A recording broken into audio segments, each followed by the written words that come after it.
India के बीचों बीच रामगढ़ नाम का एक बहुत ही प्यारा गांव था।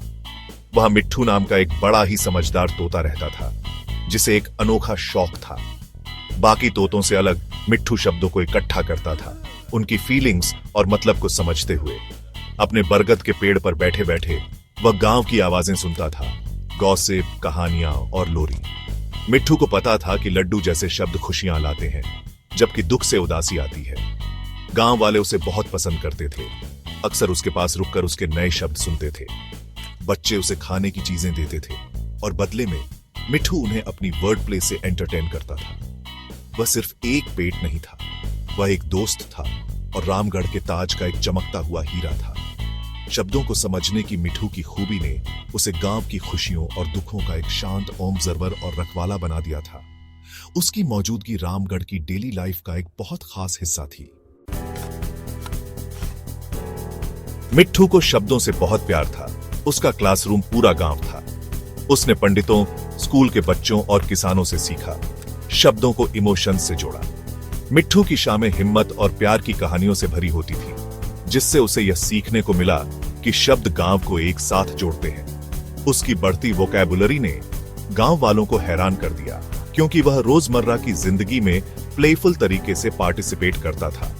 मिट्ठू के सही टाइम पर बोले गए शब्द जैसे और फिर और बहुत सुंदर खुशी और हंसी बिखेर देते थे। वह सिर्फ एक सुनने वाला नहीं था, बल्कि रामगढ़ की कम्युनिटी का एक वाइब्रेंट हिस्सा था। मिट्ठू के शब्द कनेक्शन के धागे थे, जो गांव के बॉन्ड को मजबूत करते थे। उसकी चंचल भावना और क्लेवर शब्दों ने उसे रामगढ़ में एक प्यारा फिगर बना दिया था। छोटी मीरा, जो कभी खुशियों से भरी रहती थी, अब उदासी से घिरी हुई थी। उसकी ड्राइंग का शौक एक खराब हुई मास्टरपीस के बाद फीका पड़ गया था। अपने पेरेंट्स की कोशिशों के बावजूद मीरा की मुस्कान गायब हो गई थी। उसकी जगह शांत निराशा ने ले ली थी। मिट्ठू ने उसके बदलाव को देखा, उसकी खामोश आंखों को और उसके खाली हाथों को। उसके दिल में दर्द उठा। वह उसे फिर से खुश देखना चाहता था। एक दिन मीरा की मां ने उसे ड्रॉ करने के लिए एनकरेज किया, लेकिन मीरा ने फुसफुसाकर कहा, मेरा मन नहीं करता। मिट्ठू ने अपने शब्दों के कलेक्शन के साथ मदद करने का फैसला किया। वह उसके लिए ड्रॉ तो नहीं कर सकता था, लेकिन उसके पास उसका मूड ठीक करने का एक प्लान था। मिट्ठू को शब्दों की पावर पता थी और वह उनका इस्तेमाल करने के लिए डिटरमाइंड था। मिट्ठू ने उस पल का फायदा उठाया जब मीरा पेड़ के नीचे बैठी थी। वह करीब उड़कर आया, अपने खास टूल शब्दों का इस्तेमाल करने को तैयार। सुंदर, उसने चहकते हुए कहा, जिससे मीरा का ध्यान उसकी तरफ गया। उसने चेहरा मोड़ लिया, लेकिन मिट्ठू लगा रहा, अपनी आवाज में और गर्मी भरते हुए। कोशिश करो, उसने धीरे से कहा, अपने पापा के एनकरेजमेंट को दोहराते हुए। मीरा की उदासी टूटी, एक मुस्कान उभरी जब उसने फुसफुसाकर जवाब दिया। उसने एक पेंसिल उठाई, मिट्ठू के शब्दों से इंस्पायर होकर मीरा ने ड्रॉ करना शुरू किया। उसकी उदासी हर स्ट्रोक के साथ कम होती गई। मिट्ठू के सिंपल शब्दों ने उसके पैशन और खुशी को फिर से जगा दिया था।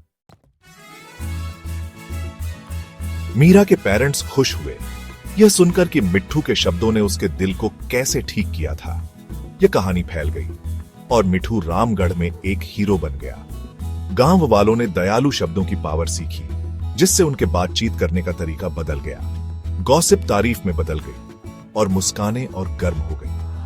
मिट्ठू की दयालुता कम्युनिटी में फैल गई, शर्मीले बच्चों को एनकरेज करते हुए और बहस कम करते हुए। शब्द समझ और खुशी बनाने के लिए टूल बन गए। रामगढ़ अपने दयालु शब्दों के लिए जाना जाता था। जिसके दिल में मिट्ठू था, वह शब्द इकट्ठा करता रहा, जरूरतमंदों के साथ शेयर करने को तैयार। मिट्ठू और मीरा की कहानी ने सबको एक सिंगल, अच्छे से चुने गए शब्द की पावर याद दिलाई।